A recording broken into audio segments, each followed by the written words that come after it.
Hi friends, welcome to Saras food breeze. இன்றைக்கி நம்ம சேனலில் வேர்கடலை மசாலா பார்க்க போகிறோம். இந்த வேர்கடலை மசாலா ரொம்ப காரசாரமாக ரொம்ப டேஸ்ட்டாக இருக்கும். நம்ம டீ கூட காஃபி கூட ஸ்நாக்ஸ் இல்லாத போது இது நம்ம ஈஸியாக செஞ்சு சாப்பிட்லாம். வீட்டில் உள்ளவங்களுக்கும் கொடுக்கலாம். வாங்க இப்போ வீடியோக்குள்ளே போகலாம். வீடியோக்குள்ளே போகிறதுக்கு முன்னாடி நம்ம சேனலை சப்ஸ்கிரைப் பண்ணிட்டு பெல் ஐக்கான் கிளிக் பண்ணி ஆல்னு கொடுங்க. அப்போ தான் நான் போகிற வீடியோஸ் நோட்டிஃபிகேஷனாக வரும். இப்போ இதுக்காக பச்சை வேர்கடலை ஒரு பவுலில் எடுத்து வச்சுருக்கேன், வறுக்காதது. இப்போ இது கூடவே 10 பல்லு பூண்டு தட்டி வச்சுருக்கேன். டேஸ்ட்டுக்கு வந்து உப்பு, இந்த குழம்பு மிளகாய் தூள் கொஞ்சம் உப்பு, இது மட்டும் எடுத்து வச்சுருக்கேன். இப்போ இது வச்சு நம்ம எப்படி செய்யலான்னு பார்க்கலாம் வாங்க.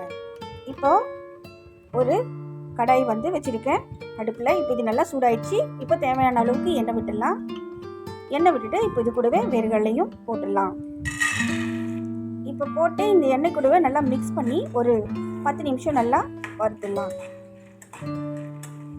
நல்ல மிதமான தீயில ஒரு 10 நிமிஷம் வச்சு நம்ம வறுத்தோம்னா படப்படன்னு நல்லா சவுண்டு வரும், நல்லா வறுபட்டுரும், தோல் உறிஞ்சி வரும்.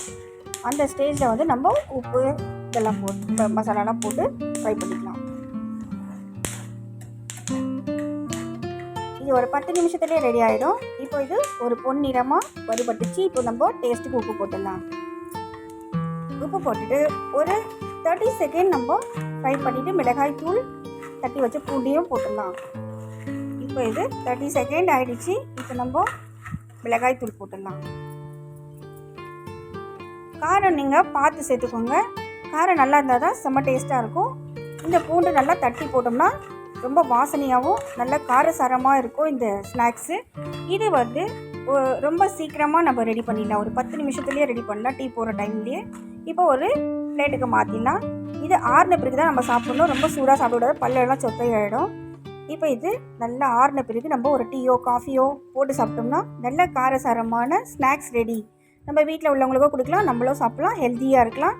ஹெல்த்தியான ரெசிபிக்கு நம்ம சேனலை லைக் பண்ணுங்கள், ஷேர் பண்ணுங்கள், சப்ஸ்கிரைப் பண்ணுங்கள், பெல் ஐக்கான் கிளிக் பண்ணி ஆல்னு கொடுங்க. அப்போ தான் நான் போடுற வீடியோஸ் நோட்டிஃபிகேஷனாக வரும். தேங்க்யூ ஃப்ரெண்ட்ஸ், டாடா பாய்.